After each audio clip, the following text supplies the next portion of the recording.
बिस्मिल्लाहिर्रहमानिर्रहीम। अस्सलाम वालेकुम। आज की रेसिपी जो मैं आपसे शेयर कर रही हूँ वो है रसमलाई।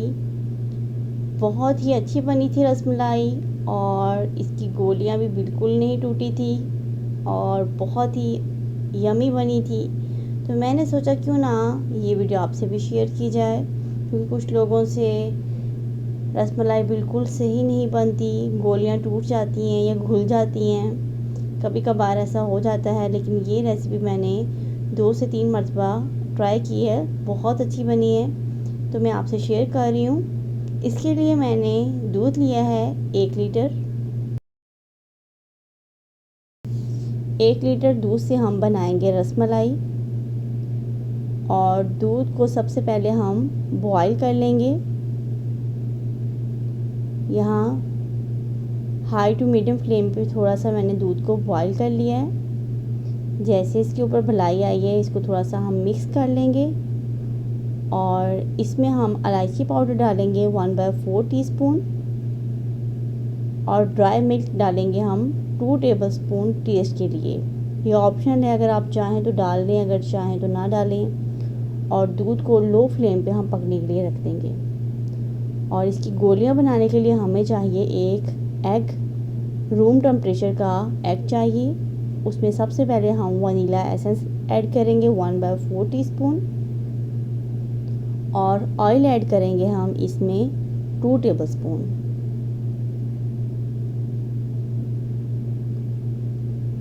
ऑयल और वनीला एसेंस, सिर्फ यही 2 चीज़ें मैंने अभी मिक्स की हैं अंडे में। और अंडे को मैं 2 से 3 मिनट अच्छे तरीके से बीट करूँगी।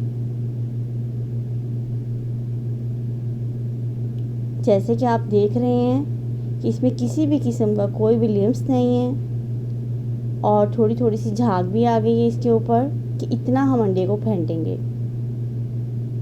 इसके बाद अब हम दोबारा से दूध को चेक करते हैं, इसको थोड़ा सा मिक्स कर लेते हैं और मिक्स करने के बाद साथ ही हम इसमें शुगर ऐड करेंगे। 1/4 कप इसमें शुगर ऐड कर देंगे और मिक्स कर लेंगे। अगर आपको गोलियां बनाते हुए थोड़ी सी देर हो गई है और दूध ज़्यादा पक रहा है तो आप इसकी आंच को यहाँ थोड़ी देर के बाद बंद कर दें और गोलियां बना लें और उसके बाद फिर आप दोबारा से आंच जला लें। अब मैंने इसमें लिया है 1 कप ड्राई मिल्क लिया है, baking powder 1 teaspoon, 1 teaspoon baking powder और 1 कप हम ड्राई मिल्क का लेंगे। और ड्राई मिल्क आपने अच्छी कंपनी का लेना है, नीडो बहुत बेस्ट है। और इससे भी अलावा जो भी आप जानते हैं अच्छा है दूध, वो इसमें यूज़ होगा। नॉर्मल अगर आप इसमें दूध यूज़ करेंगे तो गोलियां आपकी अच्छी नहीं बनेगी। यहाँ मैंने इसको चम्मच से अच्छे तरीके से मिक्स कर लिया है और उसके बाद अब मैं हैंड से इसको थोड़ा थोड़ा सा नॉर्मल हैंड से, सॉफ्ट हैंड से इसको गूंद दूँगी। अगर आप यहाँ देखें कि आपके कप की मेजरमेंट थोड़ी सही नहीं थी या अंडे का साइज़ थोड़ा सा ज़्यादा था और आपका ये मिक्सचर थोड़ा सा पतला महसूस हो रहा है अगर आपको, तो आप यहाँ 2 टेबलस्पून के करीब ड्राई मिल्क दोबारा से ऐड कर सकते हैं। जैसे कि मैंने भी 2 टेबलस्पून इसमें ड्राई मिल्क ऐड किया और थोड़ा थोड़ा सा मैंने इसको गूंद दिया है। जब हम गुलाब जामुन बनाते हैं तो गुलाब जामुन के लिए हमें बहुत ही सॉफ्ट पेस्ट चाहिए होता है, नरम चाहिए होता है, इसलिए हमें थोड़ा सा रसमलाई की गोलियों के लिए थोड़ा सा हमें हार्ड पेस्ट चाहिए होता है।